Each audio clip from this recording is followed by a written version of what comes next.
Esta es una producción de Reconstructionist Radio. Por favor, visite hombrereformado.org para descargar este libro en PDF. La liberación del planeta Tierra. La regeneración sin la revolución. Gary North. Dedico este libro a Loren Cunningham, cuya juventud con una misión está haciendo tanto para liberar a la gente de la esclavitud del pecado. Es propiedad de Gary North, 1987. Todos los derechos reservados. Se debe obtener permiso escrito del editor para usar o reproducir cualquier parte de este libro, menos las citas breves de reseñas, críticas o artículos. Publicado por Dominion Press, Fort Worth, Texas, Estados Unidos de América. Traducción castellana publicada por el Instituto para la Economía Cristiana, Tyler, Texas, Estados Unidos de América. Publicado en los Estados Unidos de América. Todas las citas bíblicas de este libro provienen de la versión Reina Valera, revisión de 1960. Para las religiones políticas, para el humanismo, la maldad está en el ambiente y el poder del Estado para cambiar ese ambiente es su gracia salvadora. El Estado tiene que rehacer el ambiente físico y espiritual del hombre a fin de cambiar y salvar al hombre. El cambio social conforme al plan del Estado es la gracia del Estado puesta en marcha. El ambiente malo tiene que ser destruido a fin de liberar al hombre. Este ambiente malo a veces alcanza a las personas y a las instituciones, tales como la burguesía, los capitalistas, el clero, los cristianos, las iglesias, las organizaciones privadas, la empresa privada, etc. Todas ellas han de ser, y con frecuencia son, liquidadas o destruidas como parte del proceso de la salvación. Se debe reeducar a los que sobreviven según el nuevo credo que borra el cristianismo. Para el cristianismo bíblico, la respuesta al problema del mal es la gracia de Dios. La gracia de Dios a través de Jesucristo y la restitución de todas las cosas. El problema del hombre no es su ambiente sino el pecado. El deseo del hombre hacer su propio Dios, su propia ley y su propio definidor. El hombre no se puede salvar a sí mismo ni por la política, ni por las obras de la ley o moralidad, ni por cualquier otro medio. Jesucristo es el único salvador del hombre. El hombre tiene que vivir bajo la ley y orden de Dios a fin de vivir libre y felizmente, pero la ley y orden no pueden salvar al hombre. Ni siquiera puede esa ley y orden sobrevivir mucho tiempo, si no hubiese un cuerpo suficientemente grande de creyentes cuyas vidas observan la ley de Dios. Por lo tanto, lo básico a una orden verdadero es la gracia. Sin la gracia, al hombre le falta el carácter para realizar sus potencialidades, sacar provecho de sus actividades y ordenar su vida. R. J. Rushdoony. Las bases del orden social. Fairfax, Virginia. Thorburn Press, 1968-1978. Páginas 222-223. Introducción. Dijo entonces Jesús a los judíos que habían creído en él: Si vosotros permaneciereis en mi palabra, seréis verdaderamente mis discípulos, y conoceréis la verdad, y la verdad os hará libres. Juan 8, 31-32. Originalmente, yo escribí este libro como una herramienta evangélica para ser usada principalmente por los cristianos de habla española en sus luchas contra el ateísmo, comunismo y la religión socialista popular conocida como la teología de la liberación. Sin embargo, este libro es más que un tratado anticomunista. Hemos de ser más que anticomunistas. Debemos poder ofrecer una opción comprensiva y funcional. Nada menos que esto será exitoso. El marxismo es la religión secular más consistente y poderosa de todos los tiempos. Solo se le puede desafiar exitosamente por una religión aún más consistente y poderosa. Me di cuenta que este libro también podría servir a la gente de habla inglesa como una introducción al cristianismo, no a la versión tradicional de 1 hora y 3 oraciones por semana, sino al cristianismo de la Biblia. Este cristianismo presenta un desafío comprensivo al mundo moderno y también ofrece soluciones comprensivas a los problemas complejos de nuestro tiempo. El cristianismo no ha sobrevivido por casi 2000 años por ser culturalmente irrelevante. Capturó y luego transformó el moribundo imperio romano en el siglo IV. Puso los cimientos de la ciencia moderna durante el período medieval, 1000-1500, y la desarrolló en la primera parte de la era moderna, 1500 al 1700. Los reyes gobernaban en el nombre del cristianismo. Es correcto que se hable de la civilización cristiana, pero por más de un siglo tal lenguaje ha parecido anticuado. Y así es, porque hoy día nuestra civilización es humanista, no cristiana. Este es el corazón de los problemas de la humanidad. El camino a la servidumbre. En el año 1944, un economista austríaco que vivió y enseñó en la Gran Bretaña publicó un libro extraordinario, El camino a la servidumbre. Su nombre es F. A. Hayek. Al escribir yo estas palabras, él sigue activo y vigoroso con 88 años de edad, trabajando para completar su estudio de 3 tomos del socialismo moderno, El engaño fatal. El libro recibió poca atención en la Gran Bretaña, pero en ese mismo año, Selecciones publicó una condensación de ello. Él luego zarpó a los Estados Unidos como un economista humilde y llegó como una celebridad. Fue El camino a la servidumbre, más que cualquier otra publicación, que lanzó el avivamiento de la economía del mercado libre en el mundo de habla inglesa. La tesis del libro fue sencilla. Es imposible preservar la libertad bajo una economía que es manejada por el Estado. Si el Estado puede quitar su dinero de usted, a los frutos de su labor, entonces puede dejarle a usted sin los medios para lograr sus metas personales terrenales. El socialismo democrático es todavía socialismo, él concluyó, y sólo el derecho de votar no preservará la libertad si no se permite que los hombres se queden con los frutos de su labor, inclusive la labor intelectual. En este argumento creó indignación entre los socialistas demócratas por todo el mundo, pero década tras década la advertencia de Hayek se está tomando cada vez más en serio por una minoría creciente de eruditos. Sus pronósticos acerca de la planificación económica del gobierno han llegado a ser constantemente una realidad. En el año 1980, 6 años después que había ganado el Premio Nobel en Economía, él ya no podía más mantenerse al día con todos los libros, ensayos y otras publicaciones escritas acerca de sus ideas. A la edad cuando la mayoría de los hombres ya se han jubilado desde un cuarto de siglo atrás, Hayek sigue todavía con pleno vigor. ¿Sigue caminando aún el mundo occidental por el camino equivocado de la servidumbre? Sí. Ni aun los varios avivamientos conservadores nacionales y libertarianos han invertido esta tendencia general, ni ellos pueden. La razón es sencilla. Solo por medio de la fe en Jesucristo puede una sociedad descubrir, conseguir, construir y mantener las instituciones legales que hace posible la libertad.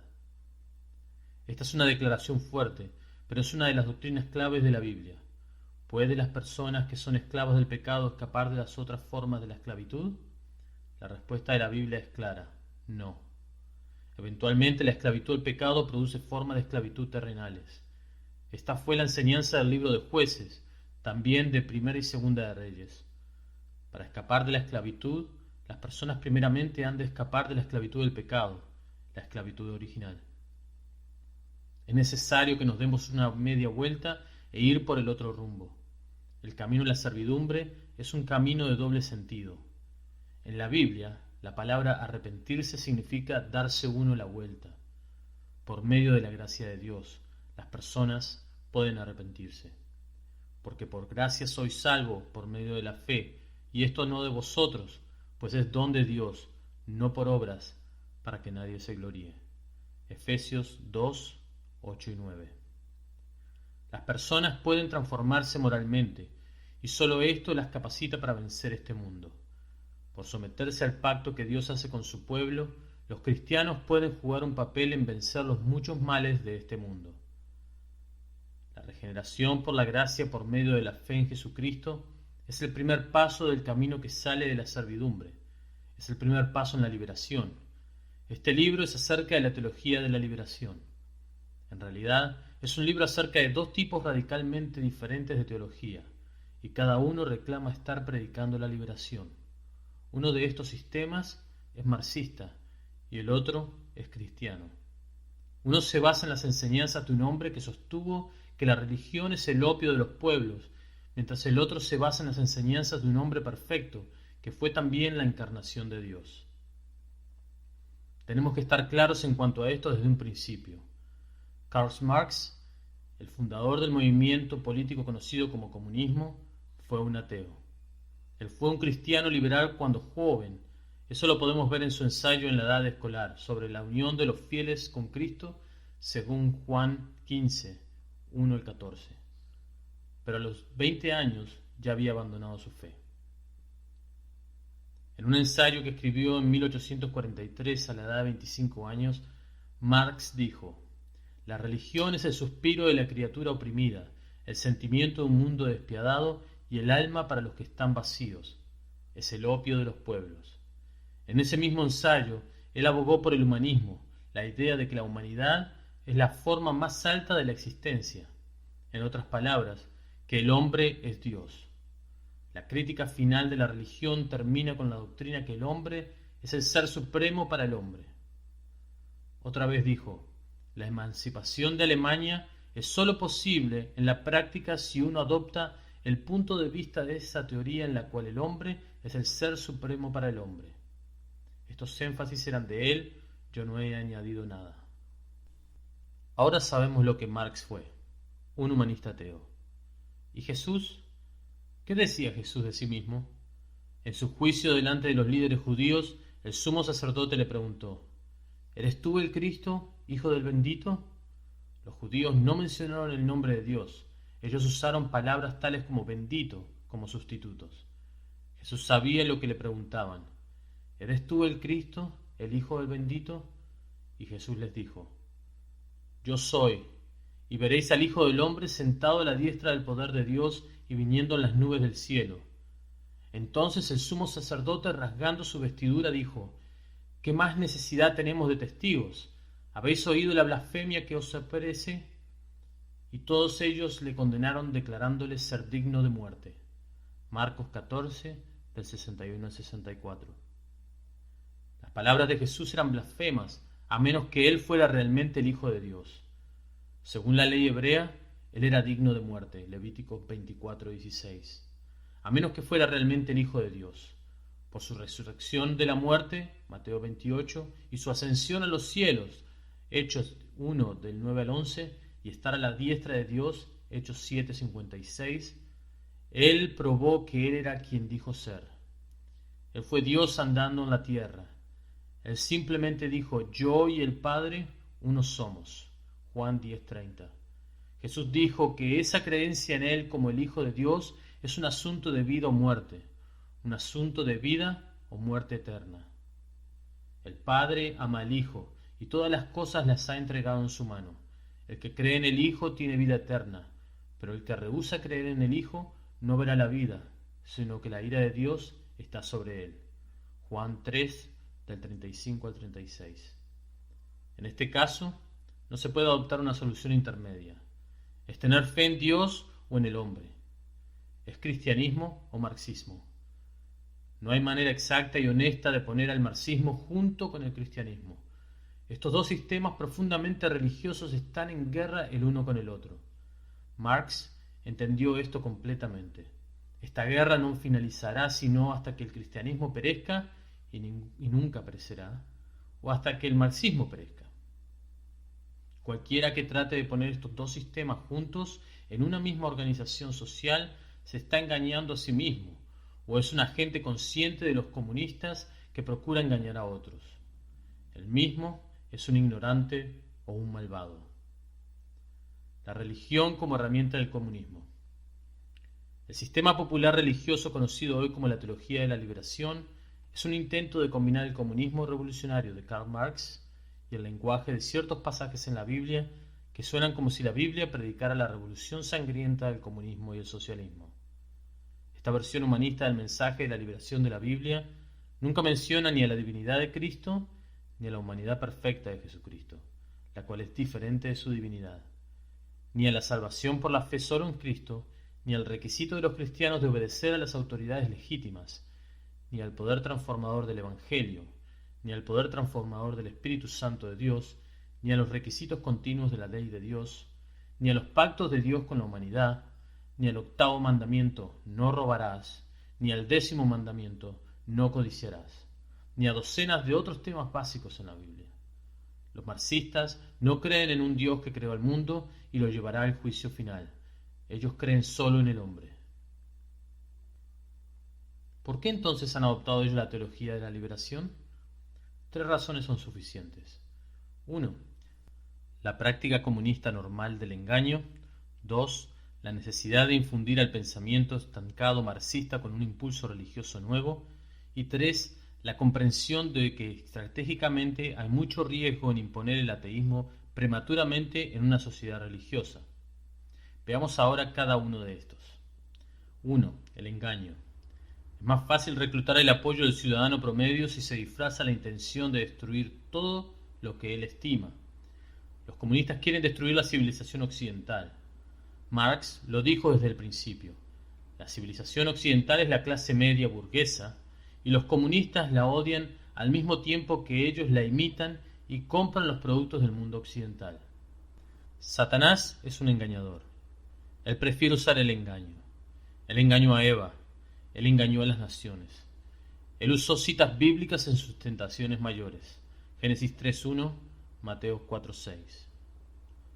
2. Una fe moribunda. En las naciones comunistas, el marxismo es una religión muerta. Es una burla.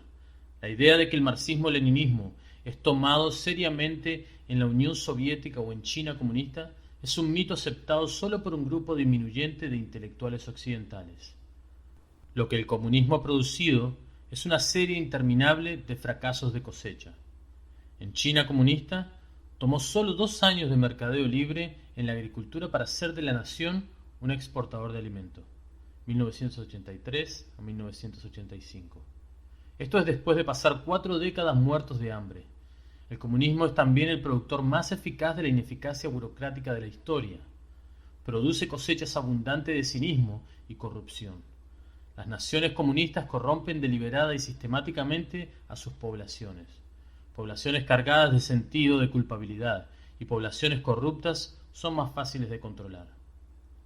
Los comunistas saben que ellos pueden competir con el Occidente solo por medio del puro poder militar y terrorista. Estos son sus exportaciones especiales en la economía mundial.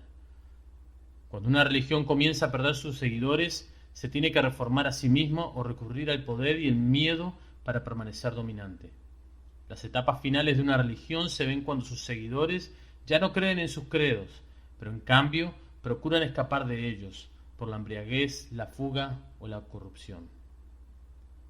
En esta etapa de la historia del marxismo, los comunistas tienen que encontrar nuevas fuentes de motivación ética y de visión.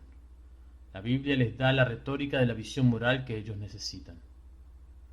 3. La búsqueda de nuevos aliados. En 1965 hubo una rebelión de las fuerzas comunistas en Indonesia contra el tambaleante gobierno socialista del presidente Sukarno.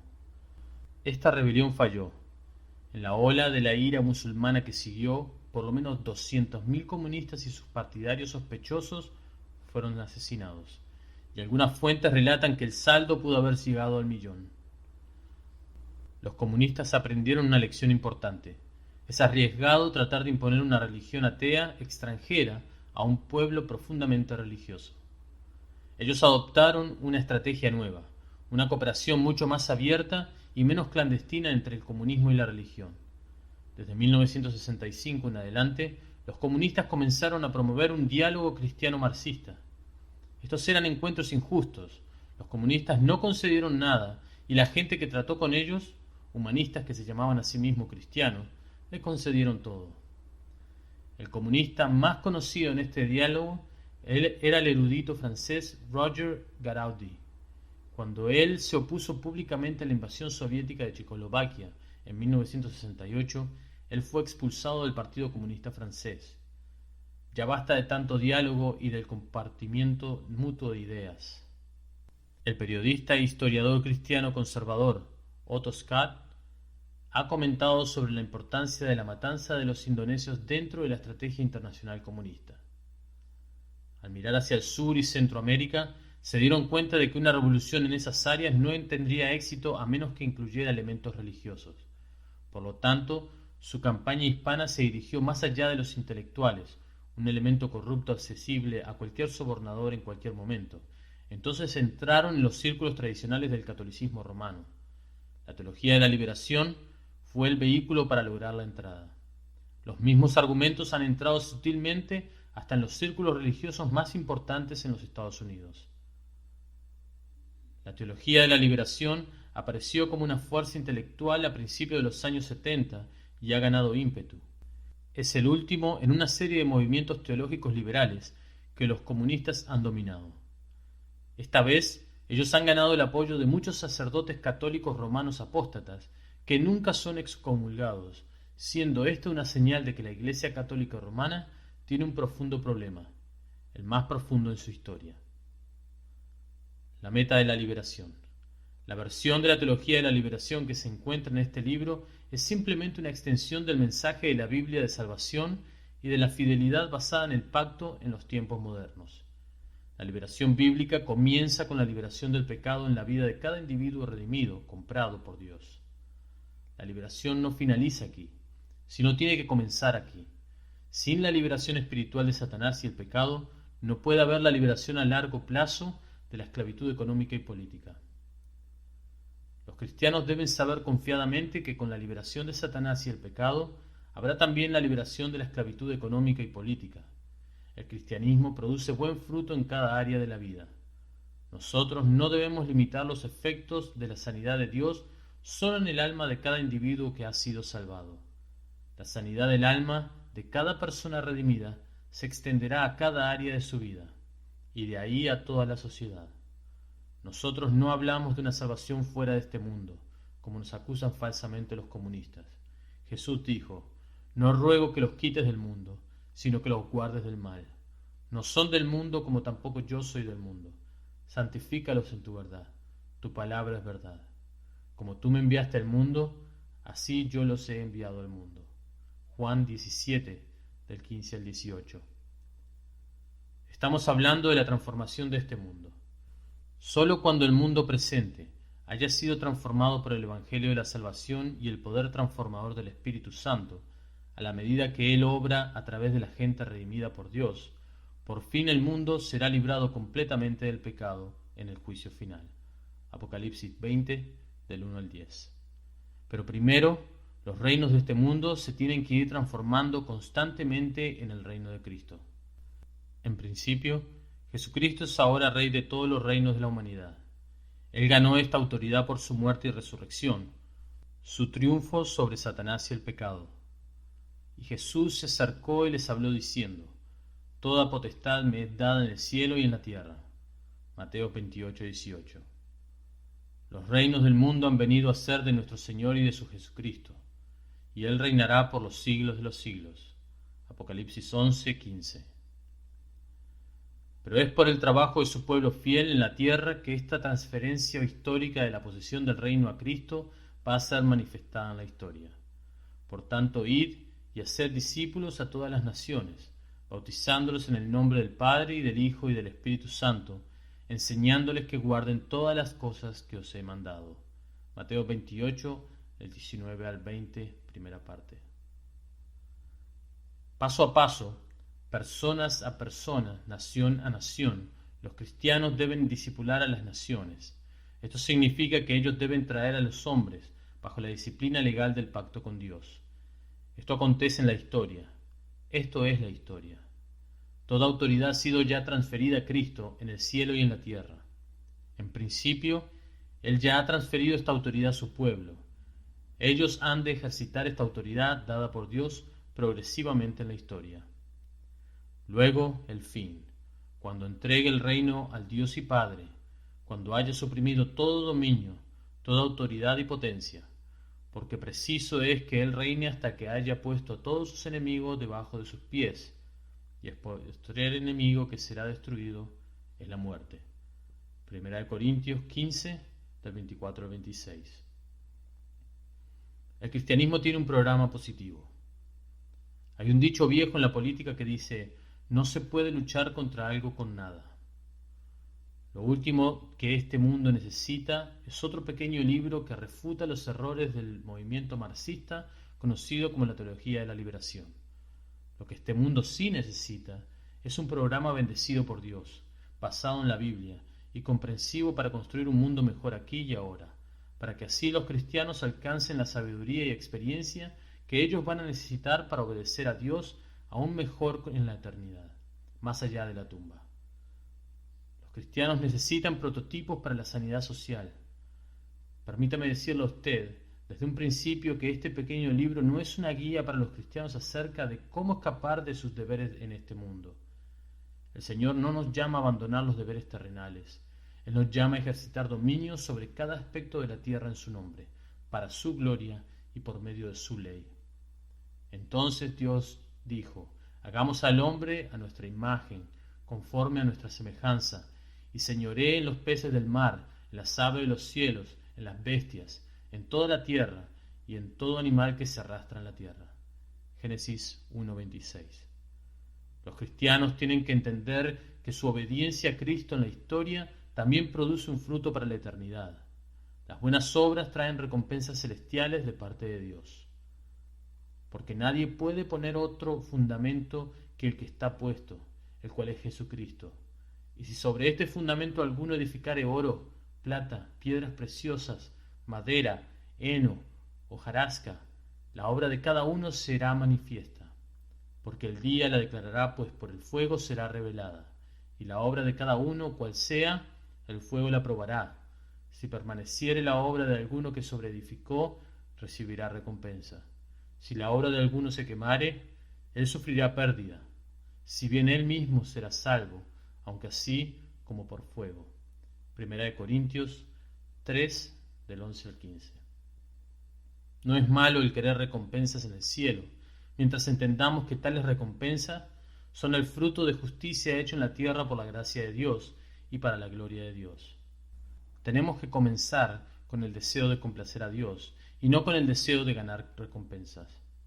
Pablo nos advierte que debemos temer a Dios, el cual pagará a cada uno conforme a sus obras, vida eterna a los que perseverando en hacer bien buscan gloria y honra e inmortalidad. Romanos 2, 6 y 7. Cada lector debe saber que la Biblia es un libro acerca de compromiso, trabajo duro, de fidelidad y de justicia en la historia. Pero es también un libro acerca de dos frutos inevitables más allá de la tumba: la angustia, la inquietud y la separación eterna de un Dios santo para los que rehúsan aceptar a Cristo como su Señor y Salvador personal, y para los que le aceptan es descanso, recompensa, trabajo satisfactorio y comunión eterna con el Dios creador del universo. La Biblia es un libro acerca de la historia de la creación del hombre, de la rebelión, de la salvación y de la restauración en Cristo. Es también un libro acerca de la maldición del ambiente del hombre a causa del pecado, Génesis 3 del 17 al 19, y acerca del anhelo de esta creación maldita para la liberación por medio de la restauración del hombre a Dios a través del trabajo redentor de Cristo en la cruz, Romanos 8 del 19 al 25. La Biblia es un libro acerca de este mundo. La Biblia es un libro acerca de este mundo porque es un libro acerca del Dios creador de este mundo. La Biblia es también un libro acerca del más allá, precisamente por la misma razón. El Dios que creó este mundo es superior y mucho más allá que este mundo. No está sujeto a él, mas ejercita un dominio total sobre él. Es un libro acerca de Jesucristo, el Señor de la gloria, quien estaba y está sobre este mundo, quien vino a la tierra tanto como un hombre perfecto como un Dios perfecto. Murió y resucitó otra vez en la carne, subió a los cielos y volverá otra vez a juzgar al mundo. La Biblia es un libro acerca de Dios. ¿Cuál Dios? Este Dios, el cual nos ha librado de la potestad de las tinieblas, trasladado al reino de su amado Hijo, en quien tenemos redención por su sangre, el perdón de pecados. Él es la imagen del Dios invisible, el primogénito de toda creación, porque en Él fueron creadas todas las cosas, las que hay en los cielos y las que hay en la tierra, visibles, sean tronos, sean potestades, todo fue creado por medio de Él y para Él. Y Él es antes de todas las cosas, y todas las cosas en Él subsisten. Y Él es la cabeza del cuerpo que es la Iglesia. Él es que es el principio, el primogénito de entre los muertos, para que en todo tenga la preeminencia. Colosenses 1, del 13 al 18. Este libro trata problemas universales, discute principios bíblicos que son válidos a través de la historia y en cada cultura.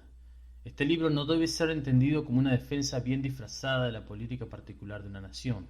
Sin embargo, ningún libro puede escapar de la historia, porque nosotros los cristianos servimos al Dios de la historia. No podemos fingir que no somos criaturas de la historia. Somos gente que vive y muere en lugares y en tiempos específicos. Piense en usted mismo. ¿Qué tan bien podría hacer usted su trabajo con las habilidades que posee si de algún modo usted fuera empujado milagrosamente 100 años hacia el pasado o 100 años hacia el futuro? No muy bien, me imagino.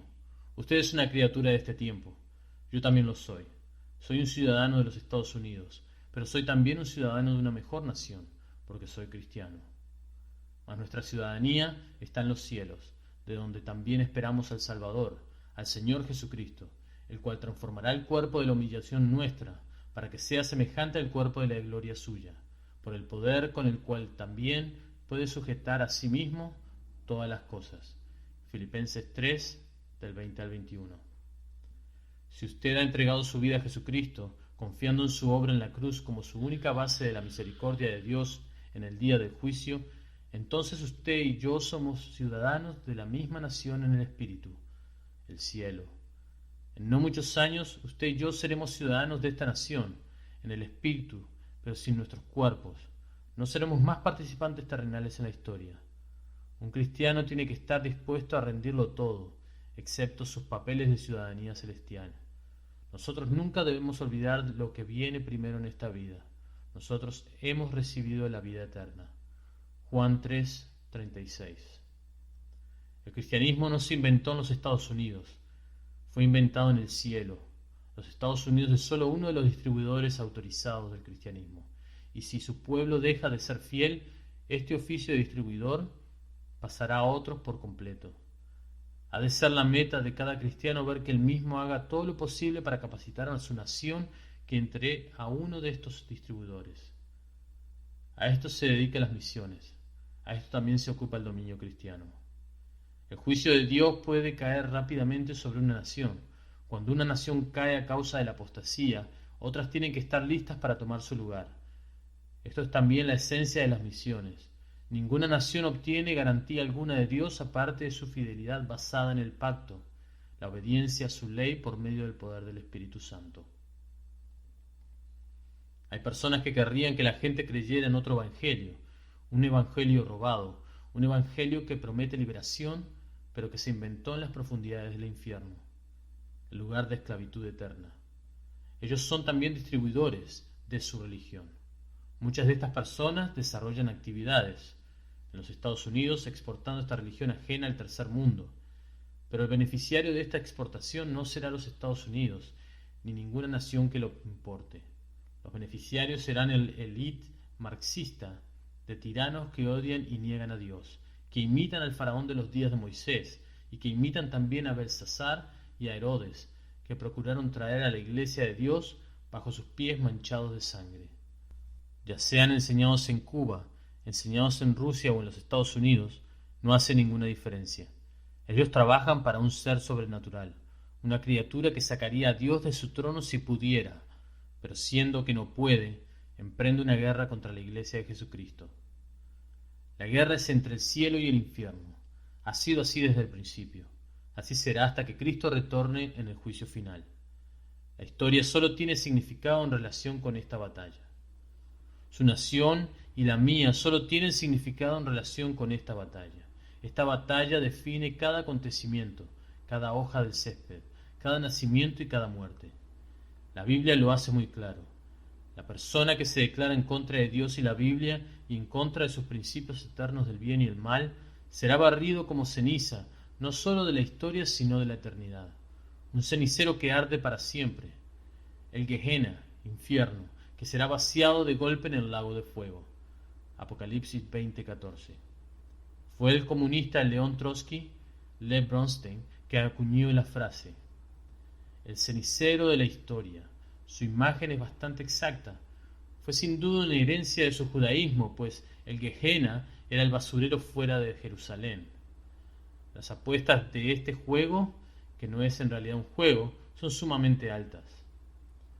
No que haya otros, sino que hay algunos que os perturban y quieren pervertir el Evangelio de Cristo. Mas si aún nosotros o un ángel del cielo os anunciaren otro Evangelio diferente del que os hemos anunciado, sea anatema. Como antes hemos dicho, también ahora lo repito. Si alguno os predica diferente Evangelio del que habéis recibido, sea anatema. Gálatas 1, del 7 al 9. La verdadera teología de la liberación. Hay una teología de la liberación. Esta afirma que el Dios que creó todas las cosas y que juzga todas las cosas mandó también a su Hijo a morir por los pecados de la humanidad. Jesús anunció en el principio de su ministerio público: el Espíritu del Señor está sobre mí, por cuanto me ha ungido para dar buenas nuevas a los pobres, me ha enviado a sanar a los quebrantados de corazón, a pregonar libertad a los cautivos y vista a los ciegos, a poner en libertad a los oprimidos, a predicar el año agradable del Señor. Lucas 4, 18 y 19. Cristo es el libertador. Este es el mismo Dios que liberó a su gente en la esclavitud de Egipto y de la esclavitud de Medo-Persa. Es el Dios que levantó a José de una prisión egipcia para llevar a ser el segundo en comando en Egipto. El Dios que levantó a Daniel de la fosa de los leones para llegar a ser, otra vez, consejero principal del imperio Medo-Persa. Es el mismo Dios que levantó a Jesús de la última prisión, la muerte. El imperio romano llegó a ser una experiencia prisionera para la iglesia primitiva, pero vino entonces la resurrección. Los cristianos asumieron el poder del imperio romano. Hay gente prisionera e incluso naciones enteras prisioneras. La Unión Soviética es la prisión más grande en la historia del hombre. Ninguna persona racional niega que hay prisiones en la vida. Los hombres tienen una necesidad desesperada de liberación, pero la liberación viene por la fidelidad basada en el pacto a Dios que libera al justo y quien en el día del juicio condenará al injusto a pasar la eternidad en una prisión ardiente. Es mejor pasar tiempo en prisiones terrenales que en una prisión eterna. Puede haber liberación de prisiones terrenales, pues la experiencia prisionera ha sido siempre un preludio a períodos de gran dominio para el injusto. Pero no puede haber liberación de la prisión eterna, y tampoco puede haber dominio.